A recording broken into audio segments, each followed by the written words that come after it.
Don't include me in your appeal court loss. IPOB lawyer to Nnamdi Kanu's lawyer.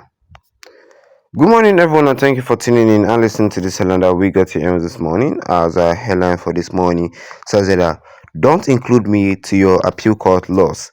IPOB lawyer to Nnamdi Kanu's lawyer. The lawyer of the Indigenous People of Biafra, IPOB, Ifeanyi Ejiofor, has called on the lawyer of Nnamdi Kanu, Aloy Ejimakor, to exclude his name from appeal court case that he lost. Ejiofor, who was a former counsel for the IPOB leader Kanu, accused Ejimakor of associating him with his loss.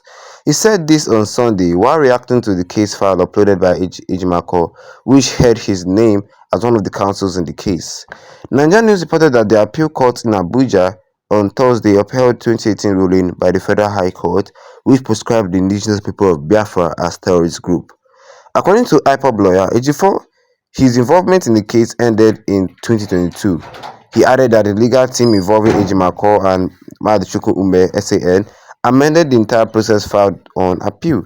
It read, "My attention has been drawn to a misleading tweet by Aloy Ejimakor which seeks to misinterpret facts and mischievously associate my name with the recent concluded appeal on IPOB Proscription, which judgment was headed down on the 30th day of January 2025, wish to clarify the following. I had no involvement in the conduct of the appeal after it was taken over by me by Machukwu Ume and Aloy Ejimakor in 2022. Their legal team amendment the entire process. We filed an appeal, including a brief and consequently introduced additional grounds of appeal, the bias of which I am not in position to explain, particularly regarding the grounds for their abysmal outing dismissal of the appeal. When their gimmick became obvious that they were rooting towards taking over the appeal, I specifically but respectfully requested the learned senior advocate leading them not to include my name on any process they are filing, and clearly informed him, but I have respectfully taken a bow. The records are clear. Aloy Ejimakor, who is now attempting to cause mischief by deceitfully including my name in their woeful outing on appeal, has consistently provided updates on the progress of the appeal when they were effectively prosecuting it, without ever mentioning me. It's therefore suspicious that he is now seeking to involve me after the appeal's dismissal by publishing a document wherein my name closely appears in the list of those who represented the appellant. Well, as the primary force behind the takeover of the appeal, Aloy Ejimakor and his team are fully responsible for its outcome. He should be held accountable for details of what happened in their case on appeal, what led to their unsuccessful appeal, rather than dragging my name into his failed legal outing. I urge him to refrain from associating me with his missteps and to take responsibility for his actions. I am not surprised that the master strategist is relentlessly seeking to associate me with failure, for which I will resist and reject.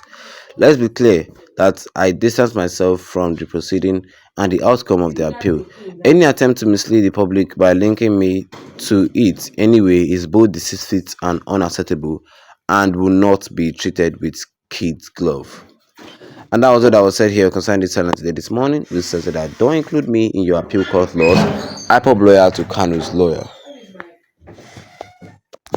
And what of course is you heard it from me this morning. And if you're not a subscriber, the best you can do right here right now is to tap that subscribe button with the notification bell, so that anytime of any new video you'll be the first to get notified about it ASAP. Don't include me in your appeal court loss. IPOB lawyer to Nnamdi Kanu's lawyer. This one that Ejiofor is saying that don't involve him in the appeal court laws. I don't understand. Are they beefing each other? Although Ejiofor was right, I don't know why Aloy Ejimakor wrote his name in the proceeding or what took place during that time that the appeal court prescribed IPOB as a terrorist group. I don't know why. Maybe it was a mistake, or maybe I don't know. But Ejiofor is saying that it should not involve him since he didn't have anything to do with the case. Because if someone that does not know the updates go and read something like that, it will be as if Ejiofor had something to do with the case. And Ejiofor is just saying, don't include me in your appeal court loss. That is it. Well, Ejiofor said this on Sunday while reacting to the case file uploaded by Ejimakor, which had his name as one of the counsels in the case. But to set the record straight, Ejiofor was not part of the lawyers that presided over the appeal court ruling that proscribed IPOB as a terrorist group.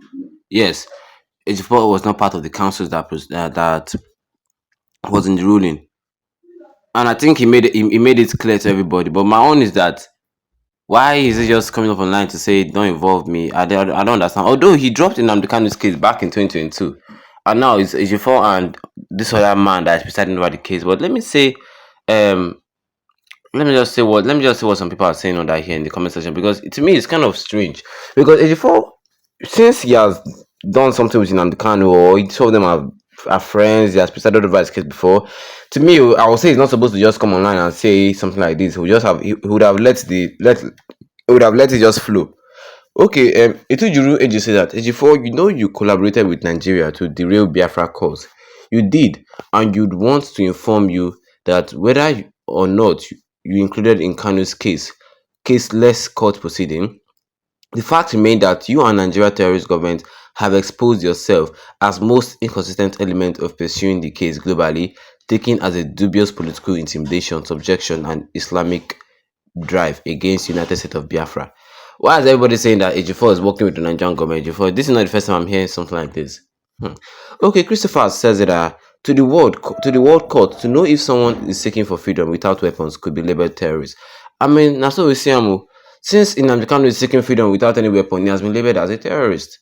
Okay, Tony Anthony says that no matter the explanation of Ejiofor, I will never believe in him. Though the appeal was lost, Ejimakor remains more reliable and hopeful than Ejiofor.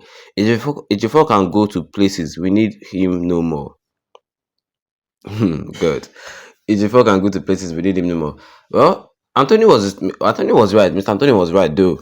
People don't need Ejiofor no more because people are just focusing on Ejimakor since he's like the one actively on in Nnamdi Kanu's case. I mean, that is fair to say. Okay, Jude Jude Okafor says that Ejiofor, to you, go and rest. Nobody is giving you any praise for making any noise. Good. Well, what do you guys think, Jared? Drop your own comment in the comment section. Don't forget to leave a like on this video. Then tap the subscribe button as we go down with the notification bell so that anytime I have any new video, you'll be the first to get notified about it. Once again, thank you for tuning in and have a wonderful day ahead of you.